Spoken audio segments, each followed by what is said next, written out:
So as an introduction, I am Dr. Susan de Wit. I have been seconded to facilitate the public comment process for the SDG Impact team at the UNDP.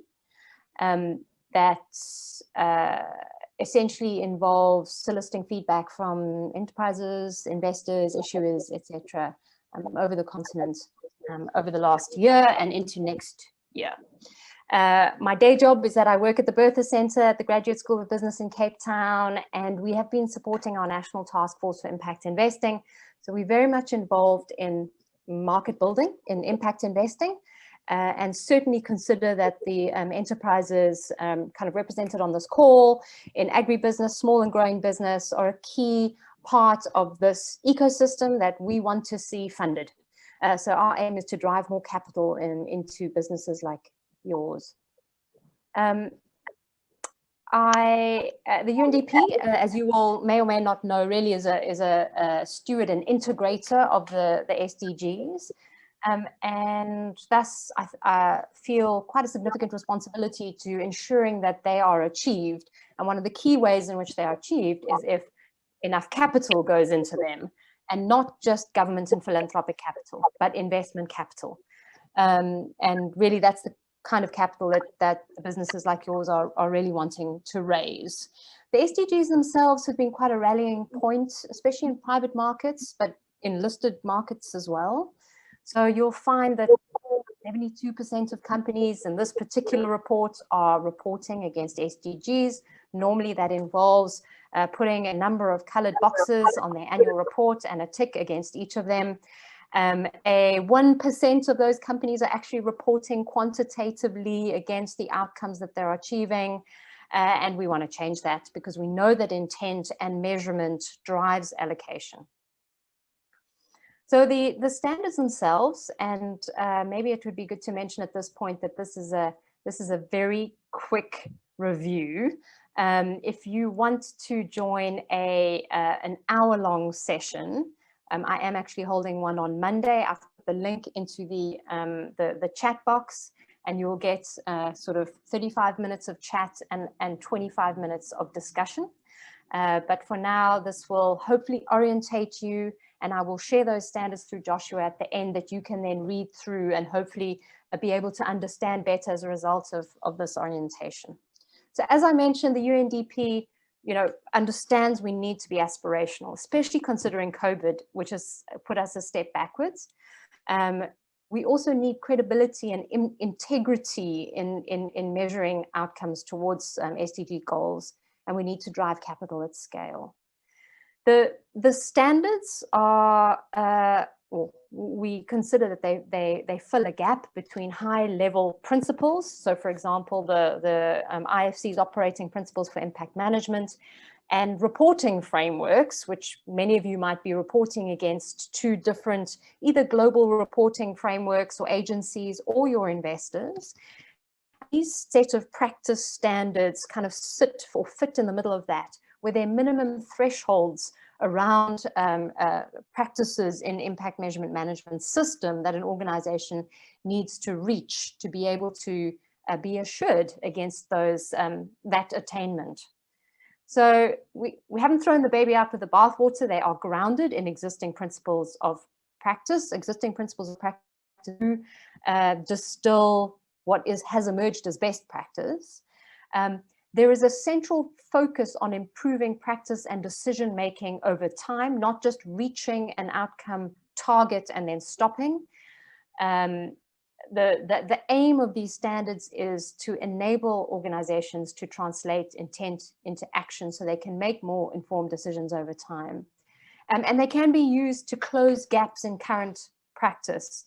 And that really includes both kind of positive and negative impacts, as you embed these in your purpose and strategy. And then finally, there's this inbuilt feedback loop and continuous improvement that's expected throughout the implementation of these standards.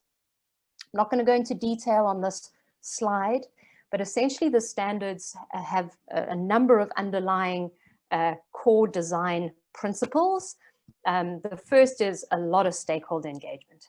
And so we've spoken to thousands of people in over 50 countries over the last year.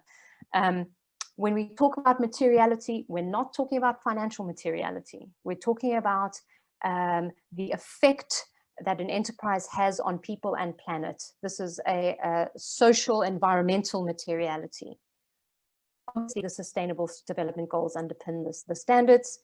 The Impact Management Project, I would urge you to go and have a look at their website. They have developed a classification system that allows you to be able to measure the nature and the depth of impact.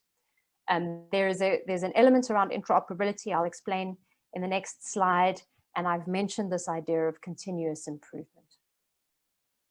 There are 3 sets of standards. Some of you may have been aware that the PE fund standards, the private equity fund standards, and the bond standards were released to the enterprise standards. The PE fund standards are in fact on the website. Version 1.0 is ready to be used. The bond standards are out for their second public comment process, and the enterprise standards for their first. And the first process is really the most important in terms of being able to influence what they look like in their final version.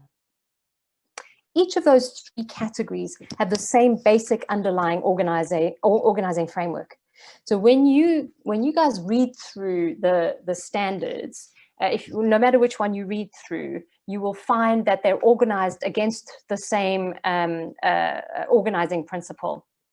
So I'm going to read this slide. The foundational elements of the standards are that they're contributing positively to sustainable development and achieving the SDGs, which cannot be achieved without demonstrating respect for human rights and other responsible business practices, and is realized through effective impact management and decision making.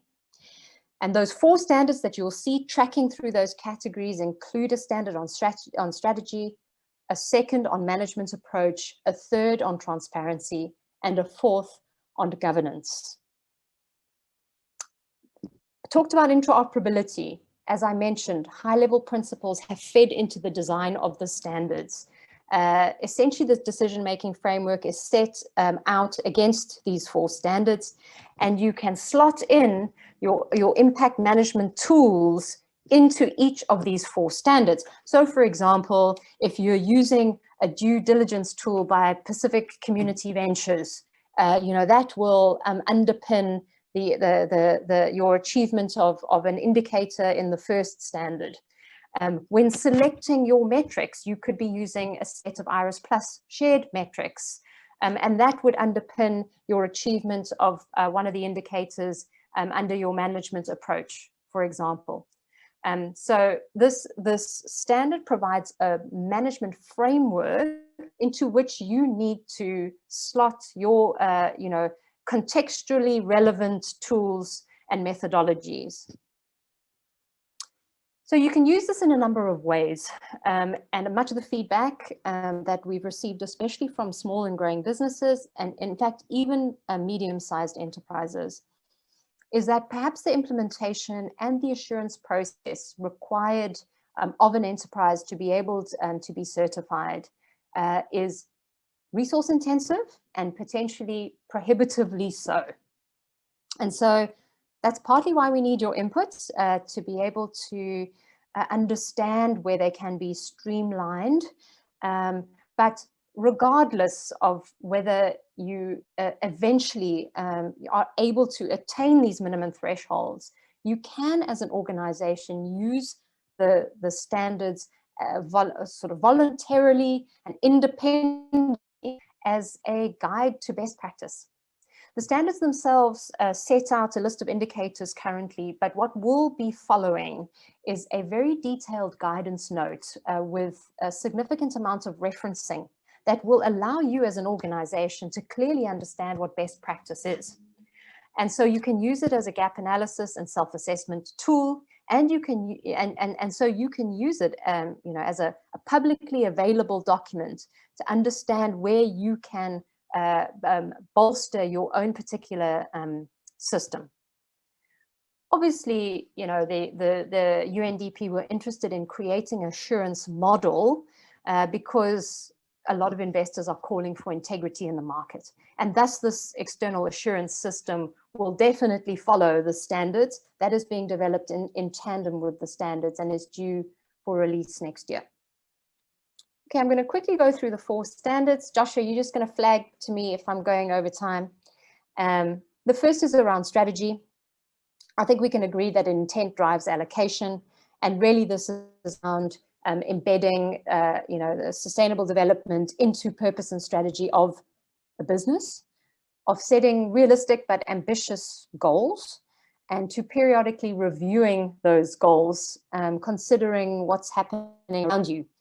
For example, COVID, climate change, etc. Your goals aren't going to remain static through critical periods.